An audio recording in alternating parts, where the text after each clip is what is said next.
అందమైన లేళ్ల చేతిలో బలవాల్సిందే. ఒరేయ్ చిట్టి, ఇక్కడ అందరం పెళ్ళిళ్ళు చేసుకొని అవస్థలు పడుతున్నాం. నువ్వే పెళ్ళి చేసుకోకుండా సుఖంగా ఉన్నావు. నా మాట విని ఆజన్మ బ్రహ్మచారిగా ఉండిపోరా. ఇది ఒక భార్యాబాధితుని మొగుడిగా నా అభ్యర్థనరా.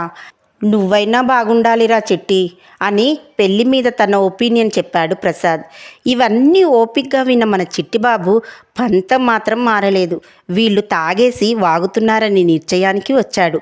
పెళ్లి మీద పెండ్ల మీద ఎంతమంది ఎన్ని రకాలుగా బురద చల్లాలని చూసినా తను పెళ్లి చేసుకుందామనే మహత్కార్యాన్ని ఆపకూడదనుకున్నాడు. 600 100 పెళ్లి చేసుకోవాలనే కోరికను చంపుకోలేదు. పెళ్లి కోసం ప్రయత్నాలు చేస్తూనే ఉన్నాడు. ఆఖరకు చిట్టిబాబు ప్రయత్నాలు ఫలించాయి. ఆ దేవుడు ఒక్కసారి మన చిట్టిబాబు వంక చూసి అతని మొర విని పెళ్లి చేయించాడు.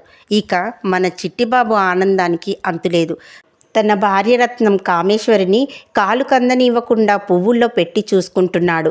కామేశ్వరి నోట్లో నుంచి రావడం పాపం, అవన్నీ క్షణాల్లో సమకూరుస్తున్నాడు. భార్యని బాగా చూసుకోవడం తప్పు కాదు, కానీ మరీ ఇలా భార్య అడుగులకు మడుగులు ఒత్తడం తప్పని చెప్పినా ఎవరి మాట బేఖాతారు అంటున్నాడు మన చిట్టిబాబు. వారి ప్రేమకు సాక్షిగా ఒక అమ్మాయి ఒక అబ్బాయి పుట్టారు.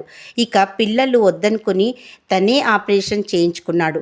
ఎక్కడ తన భార్య ఆపరేషన్ చేయిస్తే కందిపోతుందోనని చూస్తుండగానే 4 ఏళ్లు గడిచి 5వ వసంతంలోకి అడుగుపెట్టారిద్దరు. చిట్టిబాబు మంచి నిద్రలో ఉన్నప్పుడు ఫోన్ రింగ్ అయింది. ఎవరా అని చూస్తే చిట్టిబాబు ఫ్రెండ్ వెంకట్. ఏంటిరా ఇంత రాత్రిపూట ఫోన్ చేశావు అని అడిగాడు చిట్టిబాబు కళ్ళు తెరవకుండానే. బారెడు పొద్దెక్కితే ఇంకా రాత్రంటావేంట్రా అని అడిగాడు వెంకట్. సరే పగలో రాత్రో ఏదైతేనేం అసలు విషయం ఏంటో చెప్పరా అని గట్టిగా అడిగాడు చిట్టిబాబు. ఈరోజు ప్రపంచ పెళ్లి రోజంట, మీ ఆవిడకి విషెస్ చెప్తావని ఫోన్ చేశానురా అని చెప్పాడు వెంకట్. ఇది చెప్పడానికే పొద్దున్నే లేపి మరీ నా నిద్ర పాడు చేశావు, మర్యాదగా ఫోన్ పెట్టే అని ఒక్క కసిరి ఫోన్ పెట్టేశాడు చిట్టిబాబు. ఫోన్ పెట్టేశాక పడుకుందామనుకున్నా నిద్ర పట్టలేదు మన చిట్టిబాబుకి. పక్క మీద నుంచి లేచి హాల్లోకి వచ్చి సోఫాల్లో కూర్చున్నాడు.